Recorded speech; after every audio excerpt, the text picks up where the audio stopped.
নতুন নতুন recipe try করতে কার কার ভালো লাগে? আমার তো বেশ ভালো লাগে। তাই আজকে বুদ্ধি খাটিয়ে আমি নিজের মতো করে একটা রেসিপি তৈরি করে ফেললাম, আর সেটার নাম দিলাম রুই মাছের পেঁয়াজ কালিয়া। যদিও প্রথমবার করেছি, কিন্তু বাড়ির লোক খেয়ে না এত ভালো বলেছে, তাই আর তোমাদের সঙ্গে শেয়ার না করে থাকতে পারলাম না। তাহলে চলো রান্নাটা শুরু করে দিই। প্রথমে পেট পিঠ সহ রুই মাছের বড় বড় কয়েকটা পিস নিলাম। এরপর মাছগুলোকে লবণ হলুদ মেখে বুড়ো তেলে ভেজে নিব।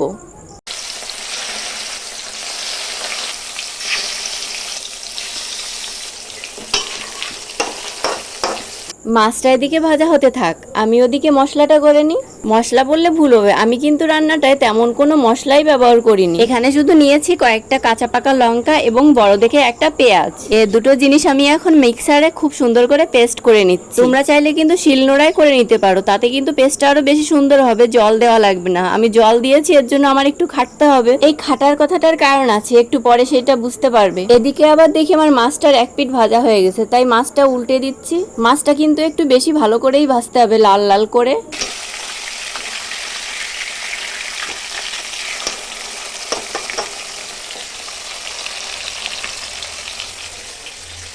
মাছ ভাজতে ভাজতে কিন্তু আমার মশলাটাও করা হয়ে গেল, আর এদিকে মাছ ভাজাও হয়ে গেল। তো আমি মাছটা এখন খুব সুন্দর করে তুলে নেব, যাতে না ভেঙে যায়। একটা মাছ একটু ভেঙে গেছে যদিও, তো কোনো ব্যাপার না।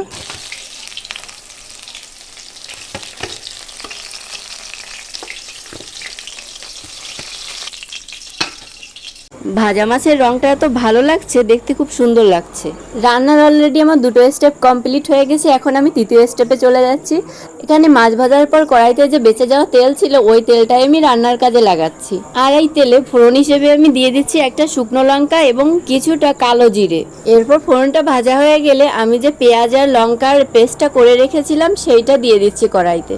কড়াইতে দেওয়ার পরে কিন্তু আমি লবণ হলুদ কোনো কিছুই দিইনি। মিক্সারে পেস্ট করার জন্য আমার শুধু পেঁয়াজ আর লঙ্কা দিলে হয়নি, আমার কিছুটা জল দিতে হয়েছিল। তার জন্য আমি কড়াইতে পেস্টটা ঢেলে দেওয়ার পর যখন জলটা কমেছে, তারপরে আমি লবণ হলুদ আর কিছুটা দিয়ে দিয়েছি কাশ্মীরি লঙ্কার গুঁড়ো। এখন আমি এই সবগুলো জিনিসকে খুব সুন্দর করে কষিয়ে যখন তেলটা বেরোবে, তখন অন্য কাজ করব।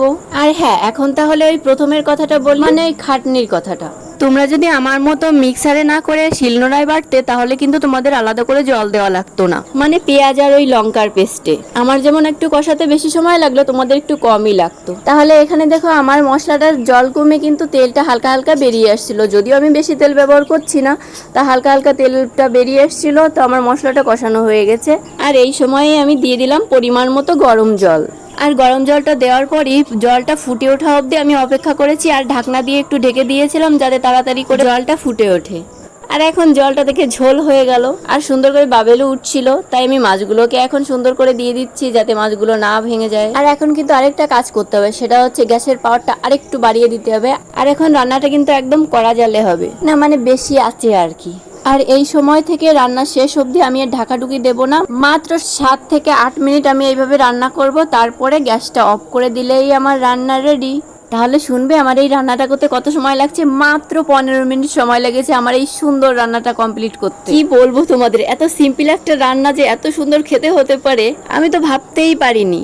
তোমরা কিন্তু একবার হলেও রান্না করে বাড়ির সবাইকে খাইও, আর আমাকে কমেন্ট করে জানিও কেমন লাগলো ভিডিওটা।